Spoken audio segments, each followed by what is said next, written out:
y'all, my name is Katie Derwan and I want to welcome y'all to my YouTube channel. Don't be too hard on me. I never thought I would do this. I never really wanted to do this. But when tragedy struck my family and I began telling my story, there was a lot of interest, and I think I can do many positive things by allowing everyone to hear my voice. So my TikTok and my Facebook became pretty popular after the tragedy.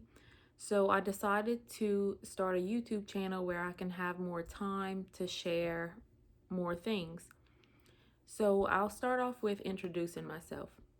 So my name is Katie Derwan. I'm 32. I'm from South Louisiana. I'm married. I have a daughter, a son, and a stepson. I work for a hospital, work from home, pretty average people.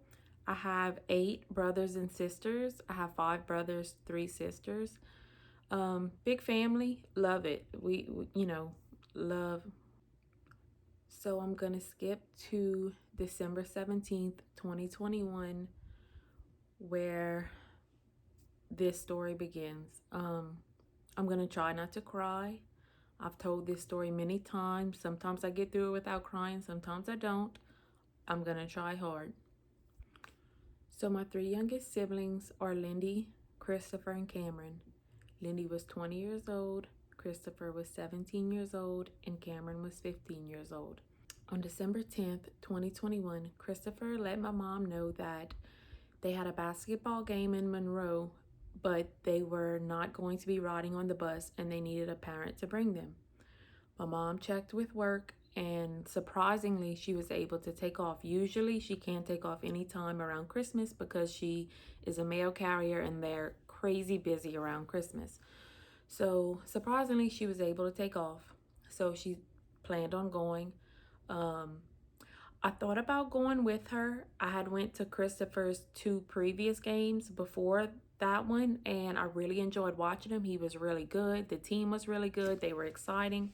So I thought about going, but it was a 4-hour trip, and we also had my work Christmas party on Saturday. Long story short, we ended up having to cancel the Christmas party last minute. My mom had already made plans to go. So I asked my little girl if she wanted to go to the game with my mom. My mom drives a Cadillac STX or XT5 or something. It's a 5-seater, like small SUV. And my mom was going, Lindy was going, Christopher, Cameron, and Christopher's girlfriend Marissa. So they didn't have room for Ami. And I asked my mom if she wanted to take my vehicle because I drive a Highlander and it can fit 7 people. Well, Amiel, which is my daughter, who said it wasn't that big of a deal. She didn't need to go. So my mom said, okay, so we're gonna go. So they went to the basketball game in Monroe. I live in New Iberia. My mom lives in Jeanerette. So Monroe is about 4 hours from us.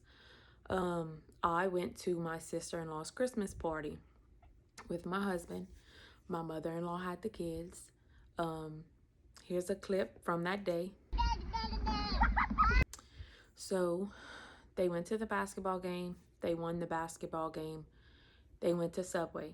Now, Christopher was very hard on himself, very critical of how he played, and he didn't think he played that great. Even though they won, he was kind of upset with himself, so he didn't want to eat. My mom, Lindy, Cameron, Marissa, and Christopher all went to Subway, and everyone ate but Christopher. When they got back in the car, my mom asked my brother if he would like Wendy's because that was his favorite, and he said no. She would have went get him something anyway, but they were in an unfamiliar place and she didn't know where the Wendy's was. If he wanted it, she would have went find it. But since he didn't want it and she would have had to find it, she said okay, so they just went home. They left the Subway at 7:06 p.m. They were driving home southbound on Interstate 49. Nothing exciting happened, normal trip home. At 9:01 p.m., they got hit head on by a drunk driver who was driving the wrong way on the interstate. Lindy died instantly. Christopher and Cameron were very critically injured. My mom and Marissa were also critically injured, but they can tell they were stable for the most part. So at this point, we didn't know anything. My dad, I'm not sure what time they called my dad, but we were at a Christmas party. My phone rings. I was in the middle of talking to a girl. I said, hold on, that's kind of weird. My dad's calling. It's late on a Friday night. It was 10:29. I answered the phone. My dad said, hey, mom was in a bad wreck. They said it doesn't look good, but she's stable. I immediately started panicking, grabbed my husband, said, get in the car, we gotta go. So we flew over there, flew to the hospital. It was so foggy. It was such a foggy night. Going over overpasses, I couldn't even see like lights in the city. It was just very dense fog. I pulled into the parking garage at 11:05 p.m. and that's when I encountered my brother and my dad, frantic. I threw the car in park, told my husband to get in and go park the car, and I asked them what was wrong. They said, Facebook says there's 2 fatalities. I don't remember how they knew one fatality was in the other car, so we knew that meant one fatality was in our car. Of course, you don't want to believe that until you have more proof. So I immediately went find the article that they were referring to. This is it. So I'm kind of panicking, freaking out. I don't know, it's weird emotions. So I run into the ER. I asked them, can they find, like, is Christopher here, Cameron, Lindy, my mom, Marissa? Only my mom and Marissa were there. So we're freaking out trying to find the kids. When my dad initially called me, since he only told me my mom was in critical condition, I automatically assumed that the kids were, I mean, maybe hurt, but not, critical, because, they're young, they're resilient. If my mom's stable, then of course they're stable.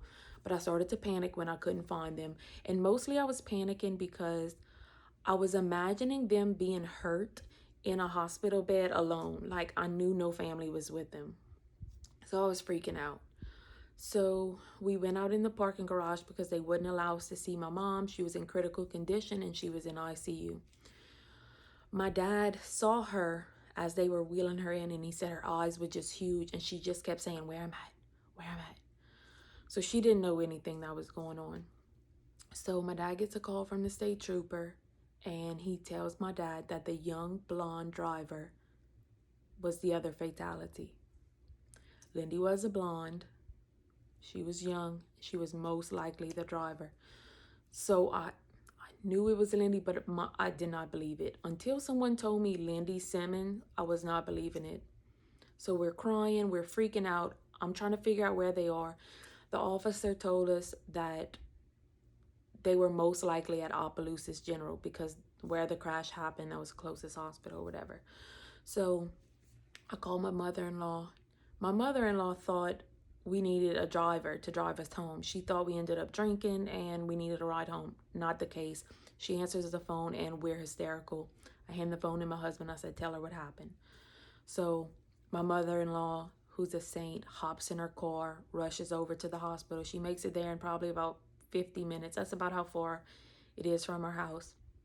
She gets there. So to back up, in the meantime, I called New Orleans, I called Baton Rouge, I called Bunkie, I called Rapides, I called every hospital I could think of.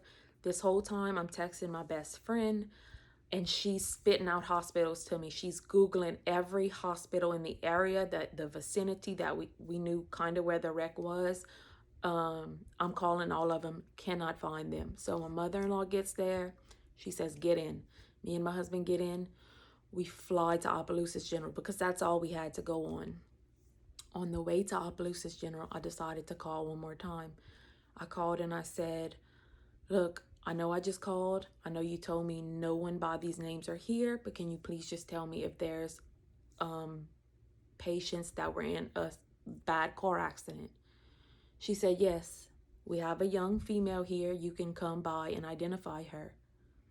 I said, what do you mean identify? She said, you can come look at her. So I wasn't really sure how to take that. Like, look at her in a hospital bed. Like, I know you don't mean identify body. There's no way. So we get to the hospital.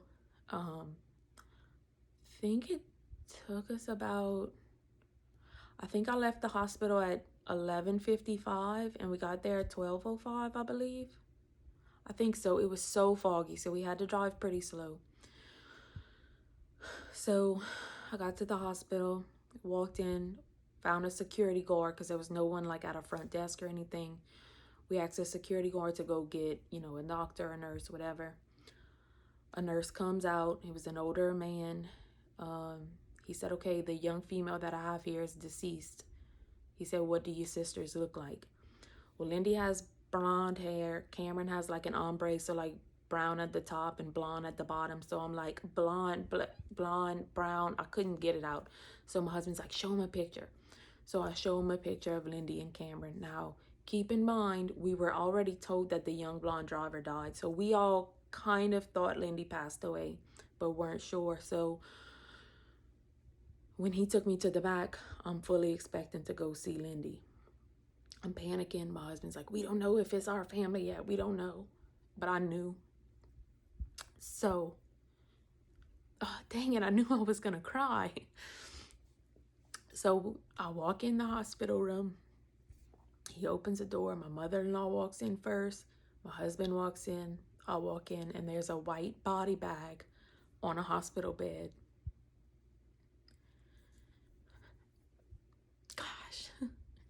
So the doctor or the nurse, he was the charge nurse, he walks around to where her head was and he unzips it, and it's Cameron,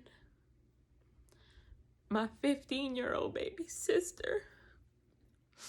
Gosh. Sorry, y'all. So it's Cameron. Can't believe it's her. She looks beautiful. Nothing looks wrong with her, but I only saw from the chest up. Her little eyes were like barely open. So I'm like, are you sure?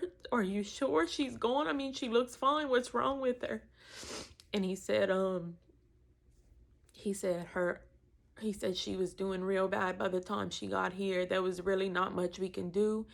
He said from looking at her, we can tell both her arms were broken, both her legs were broken. He said, so we didn't have time to do x-rays, but her neck could be broken.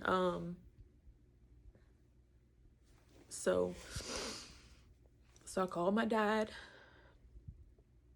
I said, Daddy, they got it wrong. I said, it's Cameron. My dad starts wailing on the phone. Oh my God, Cameron. So as I'm on the phone with my dad, my mother-in-law's talking to the charge nurse, and she's like, look, we have to find, and well, she asked him, she said, are any of the other kids here? He said, no, this is all we got. So she said, please go make some phone calls. Please help us find these other kids. So at this point, I'm so sad over Cameron. That's my baby. But I was just imagining Christopher and Lindy being alone. So I went into fight or flight, and I knew I had to find them and get to them. So she's pleading with him, please go make some phone calls, find these kids for us. So he comes back in the room about 2-3 minutes later, and he's like, okay, I found a young gentleman. He's at Bunkie General. I said, oh my God, thank you, God. I said, at least he's okay. And I said, well, I know he's not okay. I said, but at least he's alive. And he looked at me and he said, I'm sorry. I said, what? It was like the air was sucked out of my lungs. Like, I never expected to hear that. The Facebook article said 2 fatalities and everyone else was critically injured. So to me, that was a fact. So I find out about Christopher, and that makes 2 fatalities plus the driver that hit them. So So now we're at 3. So of course that's all the fatalities, right? So he says, and the sister that was driving is still stuck in the vehicle. And I said, alive? And he said, oh no. So just like that,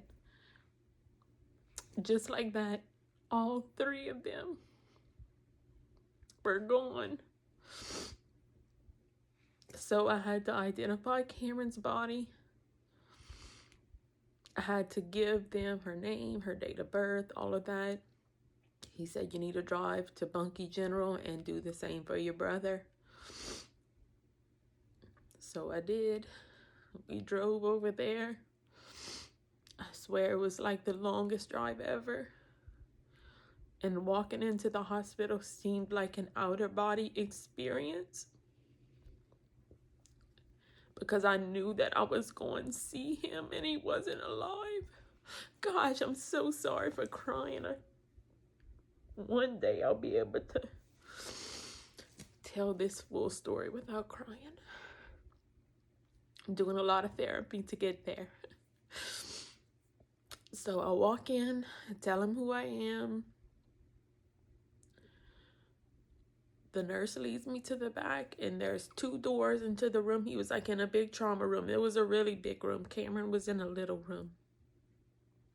So she goes to the second door to unlock the first door. So we walk in through the first door,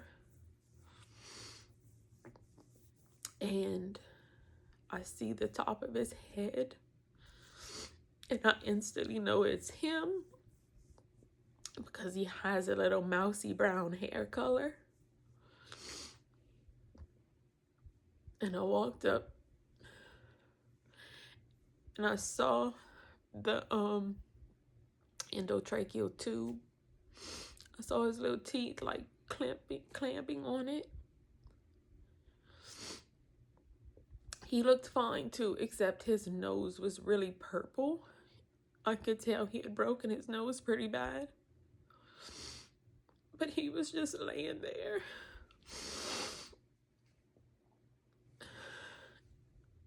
Dead. And there was nothing I could do. So after we got the death certificates back, I was able to piece together a timeline. So Lindy died instantly, so I would say her time of death is 9:01, but on her death certificate it says 10:35 because they couldn't pronounce her dead until they extracted her from the car. It took them over an hour to get her out of the car. Cameron passed at 10:33, so she passed away 4 minutes after I got the phone call from my dad. And Christopher passed away at 11:06. So as I was encountering my dad and my brother in the parking garage turning into Lafayette General, he was passing away. So all of this happened, and let me back up. So when he told me about Christopher and Lindy, I called my dad to let him know that all 3 were gone and not just Cameron. Well, it turns out the state trooper got to the hospital where he was at the same time and told him. So we both actually found out at the same time, just in different ways. And a lot of people make comments like, my dad should have been the one to do this. No, my dad was with my mom, and that's exactly where he needed to be. And I would never want a parent to have to identify their child's body. So I would do it again and again if I had to save my dad or my mom from doing that. I would never want them to have to do that. So this happened on a Friday night. We didn't tell my mom till Sunday. I'll probably do another video explaining when we told my mom. I just wanted to do an introductory video to explain who I am and what my story is and why I'm so passionate about the message, don't drink and drive. The man's blood alcohol level came back as 0.22, so he was almost 3 times the legal limit. He was going 90 miles per hour on the wrong side of the highway. They don't think he crossed over and hit them. They think he merged on the wrong way and drove 6 miles before he hit them head on. We got the accident report.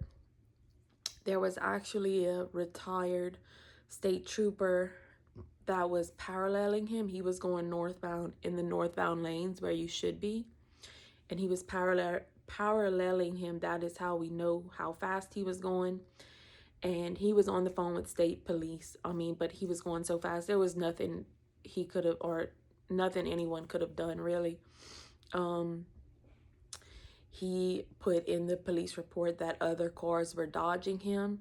I don't know why Lindy didn't see him. I don't know if there was a car in front of her that switched lanes. I know I am not the best driver at night. I can't see very good. Like, I would be really confused if lights were coming. I don't know. My mom doesn't remember anything. Marissa was sleeping. That we'll never know. I don't know what happened. All I know is Lindy is not at fault. Because a lot of people ask, why didn't she swerve? Why didn't this? I don't know. When you're driving on a highway, you don't expect an idiot, a drunk idiot, to come at you. So it was 0% Lindy's fault, 100% John Lundy's fault. He's a murderer, in my opinion. He murdered my 3 siblings. A lot of people say he got off easy because he died. I don't think so. I am in a lot of drunk driving victim groups, and I see a lot of horror stories about their murderers are free for 5 years, 3 years before they get sentenced, and then when they do get sentenced, it's an insanely light sentence. So I'm not saying I'm glad he's dead. I'm just saying I'm glad my family doesn't have to be re-traumatized by him and what he did. But I'm here now. I'm a different person than I was before December 17th and after December 17th. I have a new mission. A lot of people don't think drunk driving is serious. I'm here to tell you it is. It ruined my life. It ruined my siblings' lives. It ruined my parents' lives. My children, my husband, their friends. It's an absolute domino effect. So many people have been affected by this. You know, a lot of people think they're only risking their life if they drink and drive. No. So if you are a person that drinks and drives, do you think you can live with the guilt of doing this to someone? Our lives are forever changed. Forever. I'm here for a few reasons. I'm here for my voice to be heard. I want to raise awareness about drunk driving, to show everyone how serious it is, how devastating it is. I'm here to show the world how important and special my siblings were. They were so special. They're irreplaceable. And I hate doing life without them. And I'm also here to share God with y'all. If it wasn't for God, I would not be here, and I would not have the strength to carry on. A lot of people say, I couldn't imagine. I couldn't imagine either. I would have said the same thing if I would have seen this happen to another family. I would have said the same thing. I would have never in a million years thought that I would have the strength to navigate through this level of grief. But God has given me the strength to do everything that I needed to do. He's given me the strength to plan a triple funeral, to be there for my mom. I couldn't do it without him. So those are the things that I want to share. I'm going to have some events that I'll be speaking at, so I'll share those events on here as well. I'll probably tell a few more stories here. I don't know what this channel is really going to be about, but hopefully it can change someone's life.